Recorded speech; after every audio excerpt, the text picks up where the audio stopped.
নমস্কার বন্ধুরা, প্রতিমার হেসেলে আরও একটি নতুন রেসিপিতে আমি আপনাদের সবাইকে স্বাগত জানাই।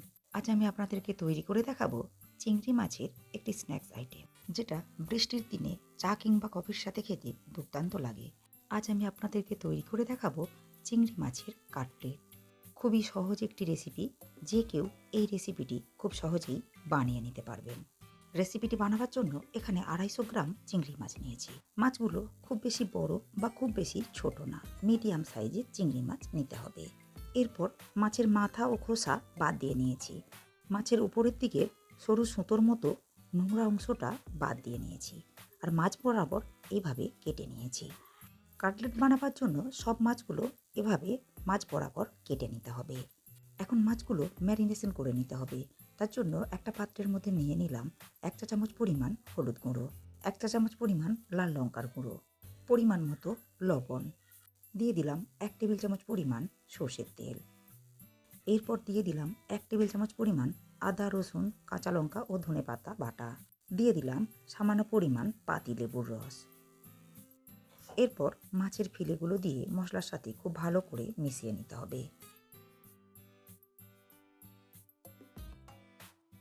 দেখুন, মশলার সাথে মাছ খুব ভালো মতো মিশিয়ে মেখে নিয়েছি।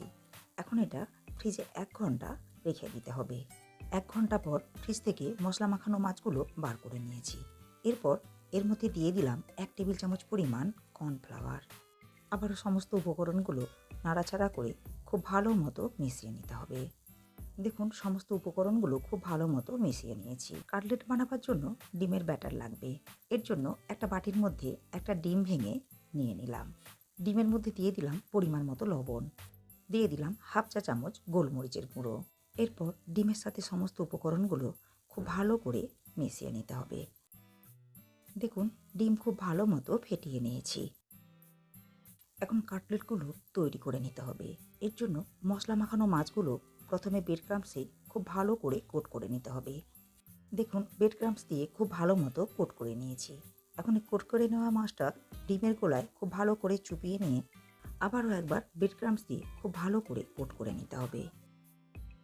মাছের ফিলেগুলো দুবার ব্রেড ক্রাম্বস দিয়ে খুব ভালো মতো কোট করে নেওয়ার ফলে খেতে খুবই ক্রিস্পি হয়ে থাকে। দেখুন, একটা চিংড়ি মাছের কাটলেট তৈরি করে নিয়েছি। এভাবে বাকি কাটলেটগুলো তৈরি করে নিতে হবে। দেখুন, সব কাটলেটগুলো তৈরি করে নিয়েছি। কাটলেটগুলো ভেজে নেওয়ার জন্য গ্যাস ওভেনে একটা ফ্রাইং প্যান বসিয়ে প্যানের মধ্যে দিয়ে দিলাম পর্যাপ্ত পরিমাণ সাদা তেল। এরপর তেল খুব ভালো মতো গরম করে নিতে হবে। মিডিয়াম ফ্লেমে তেল খুব ভালো মতো গরম করে নেওয়ার পর তেলের মধ্যে দিয়ে দিতে হবে আগে থেকে তৈরি করে নেওয়া কাটলেটগুলো। 2 থেকে 3 মিনিট সময় নিয়ে উল্টে পাল্টে কাটলেটগুলো খুব ভালো মতো লাল করে ভেজে নিতে হবে। দেখুন, কাটলেটগুলো একটু সময় নিয়ে উল্টে পাল্টে খুব ভালো মতো লাল করে ভেজে নিয়েছি। এখন কাটলেটগুলো তেল ঝরিয়ে উঠিয়ে নিতে হবে অন্য একটি পাত্রে।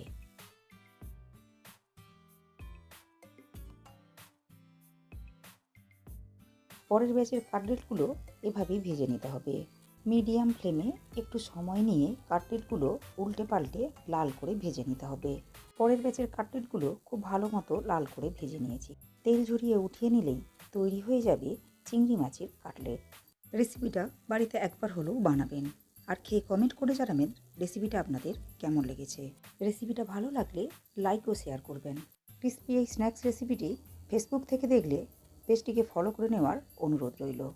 ইউটিউব থেকে দেখলে চ্যানেলটাকে সাবস্ক্রাইব করে পাশে থাকা বেল আইকনটি প্রেস করে নেওয়ার অনুরোধ রইল। এতে আমি চ্যানেলে যখনই কোনো ভিডিও আপলোড করব, সাথে সাথে নোটিফিকেশন পৌঁছে যাবে আপনাদের কাছে। ভালো থাকবেন, সুস্থ থাকবেন। ধন্যবাদ।